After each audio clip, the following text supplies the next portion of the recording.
Hi, I'm Taylor Davidson. I'm going to walk through the venture investor model that combines tracking as well as forecasting a fund. Now, this model combines the forecasting approach, the very detailed approach to forecasting a fund through a portfolio construction, as well as tracking the actual performance of a fund, and then creates budget variances to compare how the forecast compared to actually what happened, and then creates rolling forecasts of the fund's performance as well. The core user for this model is someone who's starting a fund and has built a forecast, and then wants to actively track your deployment of capital, and then even performance of the actual kind of returns, and then compare their deployment of capital, their scheduled forecast, with what's actually happened. And it kind of combines all of that into kind of one core model here. The core inputs are on the get started sheet, right? So the overall capital and fund assumptions, just like overall kind of fund assumptions, fund size, fees, management fees, recycling, carry, preferred return. And then you have a portfolio construction and return assumptions, where you're basically just going to you're an estimate of deployment of how much is new versus follow, what's the performance of the investments, what's the average check size you're making. There is a very detailed portfolio construction sheet which allows you to model out your average investment as it performs over time. Up rounds, how many fail at different times or rounds, valuations, exit opportunities as well, and it kind of comes out to the idea of like an overall average kind of investment. And so once you forecast the deployment of capital, the details from this is then used to forecast all the underlying changes in the overall portfolio, as well as the kind of core proceeds that come out of the model.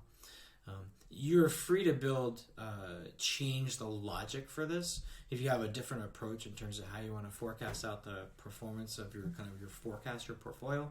It's very easy to create your own logic for how things want to change, and then simply feed them into the forecast sheet. So the forecast sheet is where the kind of core aggregation calcs of the forecast resides. So for each one of these, you have all of the kind of changes in capital and cash flows per period, and then the overall kind of cumulative as well.